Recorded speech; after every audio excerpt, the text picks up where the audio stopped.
최근 몇 해 동안을 보면은 MBTI가 굉장히 유행을 합니다. 그래서 요즘 뭐 젊은 사람들 이렇게 만나면 MBTI가 어떻게 되세요? 뭐 이렇게 서로 물어보고 이렇게 파악을 하지요. 근데 이 MBTI가 정확히 어떤 거냐라고 따져보면요. 이게 이제 이런 뜻입니다. 마이어스 브릭스 유형 지표. 뭐 이런 뜻입니다. 그래서 무슨 얘기냐면 마이어스와 브릭스가 만든 유형 지표라는 뜻이에요. 이게 왜 나왔는가라고 보니까요. 2차 세계대전이 끝나고 나서 남성들이 다 전쟁에 나가니까 여성들이 이제 노동시장으로 확 나온 겁니다.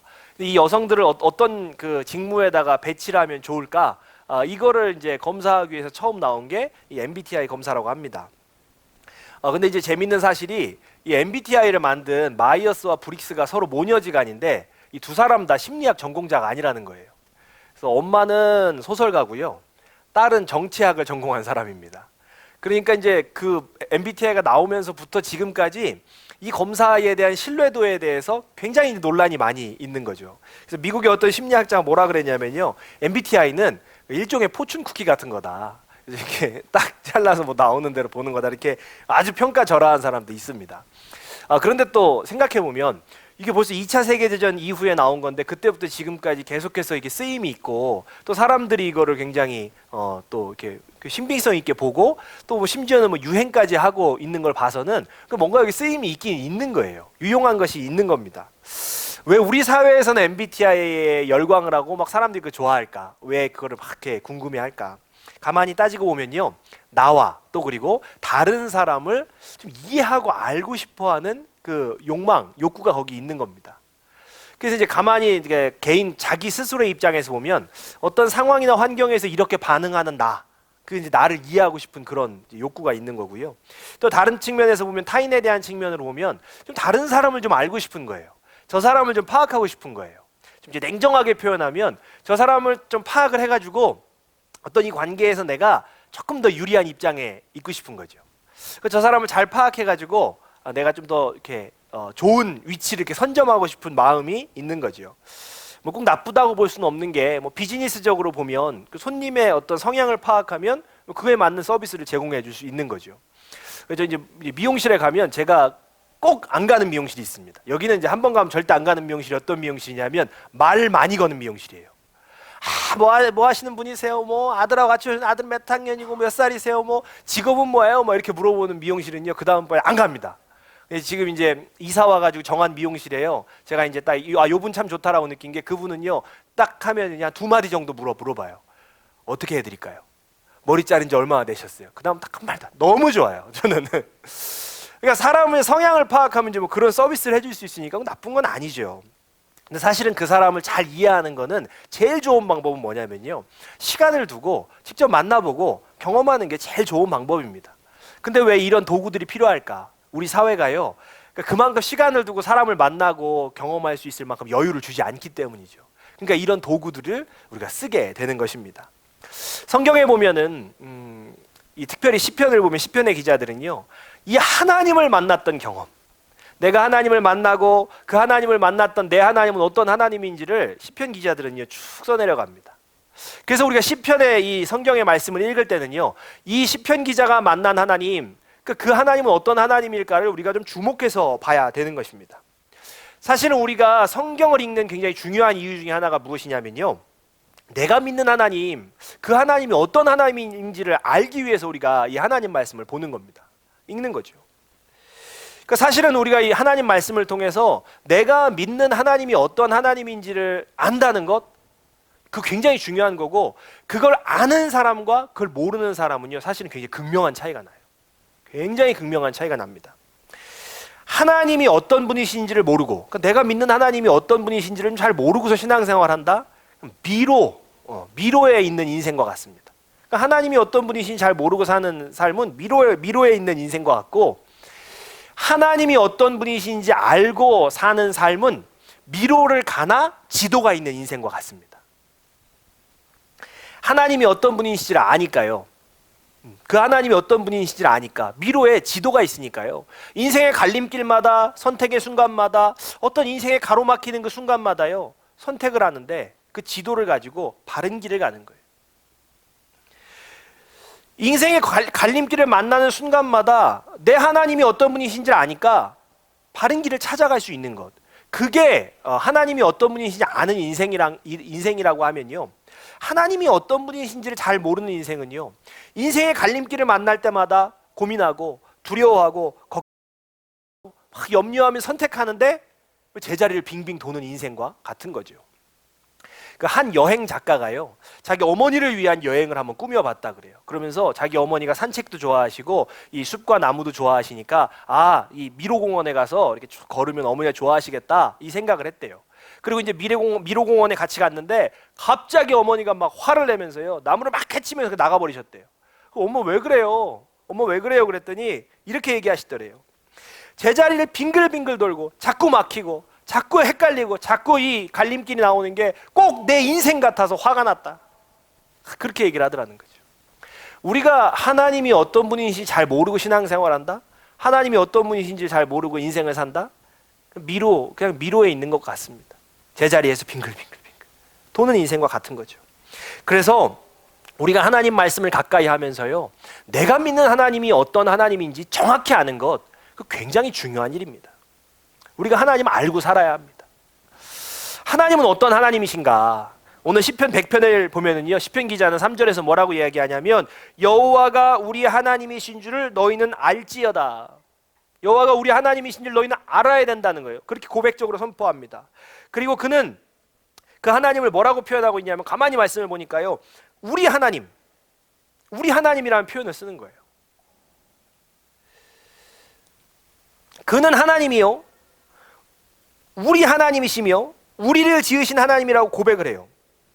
우리라는 표현은 어떤 표현이냐는 거죠. 그러니까 우리 하나님 이렇게 표현할 때 굉장히 친근한 표현입니다. 사실 우리가 잘 모르는 사람한테 우리 누구라고 잘 말하지 않지요. 가끔 보면 좀 어르신들 중에 어떤 분들이 있냐면 TV에 막 임영웅 나오면 아이고 우리 영웅이 하지만 그거는 가까워서 하는 게 아니잖아요. 그 영웅이는 우리인지 모르잖아요. 사실 우리 TV 나오는 사람 보고 우리 누구 이렇게 얘기 안 합니다. 나랑 관계없는 사람이니까. 근데 우리 누구, 우리 아들, 우리 딸 뭐 이렇게 얘기할 때 정말 가까운 사람이니까 우리라는 표현을 쓰는 거죠. 오늘 이 시편의 기자는 보면요, 하나님이 어떤 하나님인지 알아야 하는데 그 하나님이 어떤 하나님이냐면 우리 하나님이라는 거예요. 그럼 어떻게 이렇게 하나님을 친근하게 표현할 수 있을까? 하나님 우리 하나님이시다. 우리를 지으신 하나님이시다. 어떻게 이런 고백을 할 수 있었을까? 하나님이 이렇게 친근하게 어떻게 고백할 수 있었을까? 이 3절 뒷부분을 보면요, 우리가 좀 이제 이유를 알 수가 있습니다. 시편 100편 3절 다시 한번 보겠습니다. 우리 같이 읽겠습니다. 여호와가 우리 하나님이신 줄 너희는 알지어다. 그는 우리를 지으시니요 우리는 그의 것이니 그의 백성이요 그의 기르시는 양이로다. 시편 기자는 뭐라고 고백하냐면요, 우리는 하나님이 기르시는 양이라는 거예요. 그럼 이제 거꾸로서 얘기하면은 하나님은 우리의 목자시라는 거죠. 우리가 하나님의 기르시는 양이면 하나님 우리의 목자가 되신다는 거죠. 그러니까 이 시편 기자는 하나님이 자신의 목자가 되어주시는 경험을 했어요. 이 경험을 통해서 하나님이 어떤 하나님이라고 고백하고 있냐면 우리 하나님이다. 이 고백을 하고 있는 거예요. 그러면 이제 하나님이 목자가 되어주신 경험이 도대체 어떤 경험이길래, 하나님이 목자가 되어주시는 경험은 도대체 인생에서 어떤 경험이길래 하나님을 우리 하나님 이렇게 고백할 수 있을까? 친근하게. 목자 하면 어떤 이미지가 떠오르십니까? 목자. 사람마다 다 차이는 있겠지만요, 아마 인자하고 부드럽고 뭐 좋은 이미지 이런 게 떠오르지 않을까 싶어요. 대표적으로 아마 우리가 이제 생각하시는 그 성화의 한 장면 아닐까 싶어요. 이 저 금발의 백인 예수님이 이 지팡이 하나 집으시고 어린 양 한 마리 안고 우르르 몰고 가시는 그 성화 있잖아요. 얘는 왜 안고 계시는지 잘 모르겠어요. 얘도 걸어가야 될 텐데 하나 안고, 아마 이제 이게 잃은 양 한 마리를 표현하는 것 같긴 한데 이렇게 딱 이렇게 인자하게 이렇게 이런 아마 성화를 우리가 잘 떠올리실 텐데, 사실은 그 성화와 고대 근동의 목자들의 삶은요 아주 전혀 차이가 큽니다. 전혀 같은 게 아닙니다. 고대 근동의 문화 속에서 목자라는 건요, 이게 험악한 일이었죠. 사실 성경을 보면, 특히 이제 복음서를 보면 어떤 표현이 나오냐면 세리와 죄인들. 예수님께서 함께 앉으셨는데 누구랑 앉았다고 하냐면 세리와 죄인들하고 앉으셨다고 하는데, 가만히 우리가 이제 그 말씀 보다 보면 이 죄인은 도대체 무슨 죄를 졌길래 맨날 성경에 죄인으로 나올까? 이런 생각을 또 하거든요. 이게 무슨 죄인일까? 근데 그 죄인이 어떤 사람들이냐면요. 이게 사실 이게 특별한 죄를 지은 사람을 칭하는 말이 아니에요. 이게 뭐냐면 사람들의 인식 속에 천한 직업을 가진 사람들이 이 죄인이에요. 죄인. 그러니까 죄가 많아서 저 천한 직업을 가졌다는 식의 사고죠. 그러니까 사람들이 생각할 때 천한 직업을 가진 사람들이 죄인인데 그 대표적으로 천한 직업이 뭐냐면 세리와 목자인 거예요. 목자. 유대인들이 세리와 함께 부정적으로 부정하고 또 아주 천하다고 여긴 직업이 목자였습니다. 뉴질랜드의 그 푸른 초원 같은 거는 이스라엘에 없습니다. 전혀 다른 환경이에요. 그런 뭐 양들이 막 편안하게 뛰노는 목초지 이런 환경에서 이 목자의 생활을 하는 것이 아니라 이 이스라엘의 목자라는 것은 유대의 광야와 산골짜기를 그 목초지를 찾아서 헤매는 것이 이 목자의 삶이에요. 그래서 창세기를 보면은 참 재밌는 걸 발견할 수 있는데 요셉이 아버지의 심부름으로 양을 치고 있는 형들을 만났다라는 장면이 나옵니다. 근데 거기가 어디냐면 도단이에요, 도단. 근데 이 야곱 가문이 살고 있던 것은 헤브론이거든요. 헤브론과 도단은 지리적으로 150km가 떨어져 있는 곳이에요. 그러니까 집 앞에서 이렇게 뭐 양떼를 치는 것이 아니라 그 풀을 찾아서 헤매다 보니까 집에서 150km 떨어져 있는 데까지 양떼를 이끌고 걸어간 거예요. 그러니까 이제 가만히 생각해 보면 정말로 이 목자의 삶이 얼마나 힘들었을지, 뭐 집에서 깨끗하게 씻고 생활하고 이런 건 전혀 없는 거죠. 그냥 노숙하는 그런 삶인 거예요. 그러니까 얼마나 힘든 삶인지 이해가 되는 거예요. 그런데 이 양들은 또 얼마나 까다로운지 모릅니다. 이 고대 근동의 그 목축에 대해서 기록한 그런 기록들을 보면요, 양들이 이렇게 빠른 유속의 물들은 또 먹지도 않는데요. 그 어떻게 해야 되냐면 그 양들의 물을 먹이기 위해서는 도랑을 파야 되는 거예요. 수로를 파가지고 이렇게 물이 유속이 빠르지 않게 도랑을 만들어줘야 되는 거예요. 그러니까 사람들한테 천대받고 정말 고생스럽고 일은 고되고 그러니까 이런 일들을 해야 되는 게 목자의 삶이니 누가 했겠냐는 거예요. 가장 가난하고 가장 어려운 사람들이 했던 직업이 이 목자라는 거죠. 근데 또 이 목자를 뽑을 때는요, 그러면 아무나 뽑냐? 그것도 아니에요. 또 뽑을 때도 또 선발을 합니다. 목자를 뽑을 때 어떤 사람을 뽑냐면 많은 목자를 지원하는 사람 중에서 몸에 상처가 많은 사람을 뽑는 거예요. 왜 이런 사람을 뽑느냐? 양떼를 지키기 위해서 맹수들과 많이 싸워본 경험이 있는 사람, 양떼를 지키기 위해서 자신을 헌신하는 사람, 이런 사람을 뽑기 위해서 또 아무나 안 뽑고요, 몸에 상처가 많은 사람을 뽑아요. 우리가 이런 배경을 이해하면서 오늘 시편 말씀을 보면은요, 전혀 다른 이야기가 되는 거죠. 시편의 기자가 하나님은 나의 목자가 되십니다 라는 이 고백이, 아, 하나님께서 편안하게 나를 이끌어 주시고 나를 들판에 이렇게 먹이셨구나, 이런 고백이 아닌 거예요. 황무지 속에서도 나를 먹여 살리시려고, 정말 광야와 황무지 가운데서도 나에게 좋은 꼴을 먹이시려고, 생수의 강물을 주시려고, 내 삶을 인도하시려고 그 하나님께서 고통과 수고와 노력을 하셨다는 것. 하나님은 나의 목자이십니다라는 이 고백 안에는요, 광야와 황무지에서 나를 입히시고 먹이시고 살리시기 위해서 하나님께서 온갖 수고와 노력과 고통을 당하셨다는 것이 고스란히 담겨져 있는 표현인 거예요. 여호와가 나의 목자시니 내가 왜 부족함이 없습니까? 왜 여호와가 나의 목자시니 내가 왜 부족함이 없습니까? 그 하나님이 나 대신 모든 고통을 당하셨기 때문이에요. 내가 부족함 없게 하시려고 하나님께서 모든 고난과 고초를 감당하셨기 때문이에요. 이사야서의 말씀과 같습니다. 우리는 다 양 같아서 그릇 행하여 제 갈 길로 갔거늘 여호와께서 우리 죄악을 그에게 담당시키셨도다. 여호와께서 그에게 우리의 죄악을 담당시키셨기 때문에 우리가 부족함이 없는 거예요. 나를 푸른 초장에 누이시려고, 쉴만한 물가에 있게 하시려고 내 주님이 목숨을 내놓으셨기 때문에 나는 이 땅 가운데서 푸른 초장을 누린 거예요. 여러분, 이 말씀을 온전히 깨닫는 사람만이 오늘 이 시편의 고백을 이해할 수 있어요. 이런 시편의 고백을 할 수 있는 거예요. 5절을 보면 여호와는 선하시니 그 인자하심이 영원합니다 라고 고백할 수 있는 거예요. 하나님 선하시다. 목자 되신 하나님이 나를 위해 온갖 고난과 수고를 통하여서 나를 이 푸른 초장에 누이셨다라는 것을 알고 깨닫는 사람만이 주님은 선하시다라는 고백을 할 수 있는 거죠. 지금도 사실 생각해보면 세상에는 선한 신이 없습니다. 신은요 항상 화가 나 있는 것 같아요. 그래서 사람들은요 그 신을 달래야 되고요, 그 신을 화나게 하면 안 되고요, 신에게 잘 보여야 되는 게 지금도 그런데 고대 근동에서는 너무나 당연한 얘기예요. 그런데 어떻게 내 하나님이 선하시다라는 표현을 할 수 있을까요? 전혀 다른 표현이잖아요. 원래 그들이 갖고 있던 신관과는 전혀 다른 표현이잖아요. 왜냐하면 나의 목자 되신 하나님을 깨달았기 때문이에요. 내 하나님이 나를 대신해서 모든 고난과 수고를 겪으시고 나를 이 푸른 초장과 생명의 강물로 이끄셨다는 걸 깨달았기 때문이에요.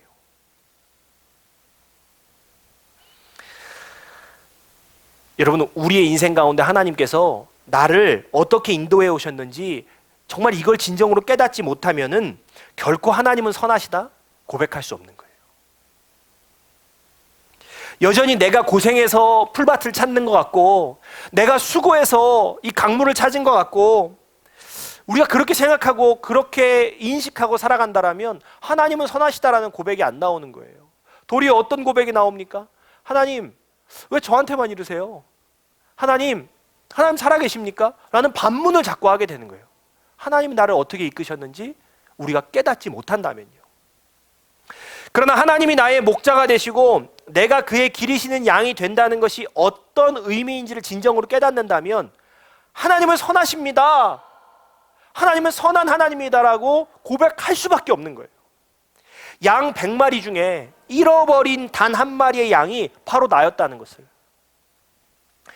방황하는 내 인생을 살리시겠다고 찾으시겠다고 찾아오신 하나님이 그 잃은 양 한 마리를 끝까지 찾아오신 하나님이 계시다라는 것을 깨닫는다면 여러분, 우리는요 하나님 진짜 선하십니다, 하나님 정말 선하신 분입니다라고 고백할 수밖에 없는 거예요. 여러분, 우리가요 정말로 하나님이 나의 목자 되시고 내가 그분의 양이라는 것을 믿는다면요 삶의 어떤 순간에도요 두려워할 이유가 없어요. 두려워하지 않아도 됩니다. 진짜 목자는요 양이 구덩이에 빠지면요 그 양을 반드시 건집니다. 양이 맹수들에게 공격을 당하면요 찾아와서요 그의 목숨을 다해서 구해냅니다. 그러므로 우리가 정말 하나님이 나의 목자 되신다라고 믿는다면 우리의 삶의 어떤 어려움과 위기의 상황에서도요 두려워할 필요가 전혀 없는 거예요. 그래서요 나의 목자가 진짜 목자인지 알기 위해서 우리는 그 목자의 상처를 보는 거죠. 사람들 그걸 보고 목자를 뽑았잖아요. 한번 생각해 보십시오. 십자가에서 찢기신 그분의 상처, 그거보다 더 분명한 증거가 있겠냐는 거예요. 나의 참 목자가 되시는 예수 그리스도가 십자가에서 나를 대신해서 찢기신 그 상처, 그 이상의 증거가 있겠냐는 거예요. 안타까운 것은요 세상은요 정말 가짜 목자들을 붙잡고 살아갑니다. 세상은 가짜 목자들을 붙잡고 살아가요.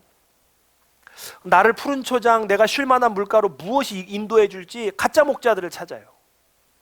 내가 좀 돈이 좀 더 넉넉하면, 지금보다 더 넉넉하면 좀 내가 더 살기 좋을 텐데, 내가 더 좀 윤택할 텐데, 내가 좀 더 좋은 학벌, 또 내 자녀들이 더 좋은 이 학벌을 가지고 있으면 좀 더 좋은 상황으로 살아갈 수 있을 텐데, 내가 이 상사한테 좀 잘 보이고 좋은 관계를 가지면 내가 좀 더 살기 좋을 텐데. 우리 그러면서요 사실은 가짜 목자들을 따라갑니다. 그런데 돈도 학벌도 사람도 가짜 목자예요. 왜 가짜 목자이냐? 요한복음을 보면요 선한 목자는 양들을 위해 목숨을 버린다고 나옵니다. 그런데 삭구는 이리가 오는 것을 보고 양을 버리고 도망간다고 기록합니다. 그러니까 우리의 삶에 금방 사라져버리고 없어져버리고 도망가는 것은 가짜 목자예요. 우리의 인생 가운데 정말로 끝까지 우리를 책임져 주시는 건 진짜 목자인 거예요.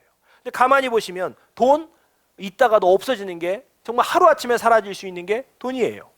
학벌이요, 우리가 진짜 좋은 이 명문대를 나오고 좋은 학벌을 가져도요 더 좋은 학벌을 가진 사람을 만나면 갑자기 작아지는 게 학벌인 거예요. 우리의 인생 가운데 사람이요 그거보다 더 정말로 쉽게 사라질 수 있는 게 또 어디 있겠습니까? 나한테 진짜 내가 아무리 잘해줘도요 한순간에 돌아서는 게 사람 아니겠어요? 사꾼 목자인 거예요. 가짜인 거예요. 우리의 삶에 이리가 찾아오면 금방 없어져 버리는 사꾼이에요. 그런데 우리가 이것만 있으면 괜찮을 거라고 했던 건 다 사라지는데 정말로 끝까지 내 편에서 목숨을 버릴지언정 나를 배신하지 않는 것, 나를 위해 죽기까지 나를 사랑하시는 것, 그거 누구시냐면 예수 그리스도밖에 없는 거예요. 그래서 우리의 인생 가운데 예수 그리스도 말고는요 진짜 목자가 없습니다. 우리가 이것만 있으면 좋겠다라고 따르는 모든 것들이 사실은 쉽게 사라져버리는 가짜 목자이고, 우리의 인생의 진짜 목자는 오직 예수 그리스도입니다. 가짜 목자는요 수백 킬로를 찾아서 목초지를 찾아주지 않아요. 가짜 목자는요 그 수고를 통해서 도랑을 파주지 않아요. 그러니까 어떻게 해야 되냐면 내가 풀밭을 찾아야 돼요. 내가 마실 물을 찾아야 됩니다. 죽지 않으려면 먹고 살려면 찾아야 되는 거예요. 그러니까 가짜 목자를 따르는 인생이 어떠냐면 인생이 늘 제자리에 빙글빙글 도는 것 같고 늘 허덕이고 그걸 찾아가지고 늘 인생을 허비하는 삶과 같이 되는 거죠. 진짜 목자가 기르는 양들은 풀을 찾아서 헤매지 않습니다. 그냥 목자가 이끄는 대로 가면 되는 거예요. 때를 따라 내게 꼴을 먹이시고 생수의 강물을 먹이시는 그분의 인도하심이 내 삶을 관통해서 흐르기 때문에 풀을 찾아 물을 찾아 헤매고 다닐 필요가 없어요. 우리의 인생에는요, 내 인생에는 때를 따라 먹이시고 입히시는 하나님의 은혜가 관통해서 흐르는 줄로 믿습니다. 여러분, 그런데 이 경험, 내 삶에 진짜 그 먹이시고 입히시고 나를 지키시고 사랑하시는 그 하나님에 대한, 목자 되신 하나님에 대한 경험이 없다? 그럼 우리가 좀 정말 정직하게 얘기해서 가짜 목자를 따라 살아온 거예요. 내가 진짜 목자를 따라가고 살아본 경험이 없는 거예요. 우리들은 어떤 목자를 따르는 양입니까? 어떤 목자를 의지하며 인생을 살아가고 있습니까? 정말로 맨날 그냥 풀을 찾아 헤매고 물을 찾아 헤매면서 갈급한 심령 가지고 살아가는 그런 인생입니까? 우리가 정말 매일 내 삶을 걱정하고 내가 뭐 먹고 살아야 되나? 내가 어떻게 나아가야 되나? 여기 허덕이고 있습니까? 그럼 지금 우리가 진짜 목자가 아니라 가짜 목자를 보고 있을 수 있어요. 오직 예수를 바라볼 때 우리의 인생에는요 그 목자 되신 은혜가 흘러갑니다. 예수님이 나의 선한 목자이시다. 사실은 너무 익숙한 표현이죠. 우리가 예수 믿으면 너무 익숙한 표현이에요. 자, 그런데 이 표현이 내 삶에 진짜 일어나야 돼요. 예수님 나의 선한 목자시다. 너무 잘 아는데 이게 내 삶에 진짜 일어나지 않으면 의미가 없는 거예요. 진짜 그 목자를 따라가고 있는 게 아닌 거예요. 그냥 벽에 걸려있는 성화와 같은 거예요. 진짜 복음은 한 사람의 인생에 실제로 역동하며 그 삶을 변화시키는 능력이 있어요. 그러니까 주님이 선한 목자시다라는 것을 진짜 믿는다면 그 선한 목자의 은혜가 우리의 삶에 쫙 흘러가고 경험이 돼야 되는 거예요. 제가 주중에요 한 식당 사장님하고 잠깐 얘기를 할 일이 있었어요. 근데 이야기를 나누는데 저한테 물어보시는 거예요. 종교가 어떻게 되세요? 그래서 제가 목사입니다라고 얘기하려고 하는 찰나에 추가 질문이 들어왔어요. 뭐라고 얘기하시냐면 점 같은 거 보세요? 제가 여기서 목사예요 그러면 너무 당황하실 것 같은 거예요. 너무 얼굴 시뻘개질 것 같아요. 너무 죄송스러워서 저는 기독교인입니다. 저 교회 다닙니다 라고 얘기를 했어요.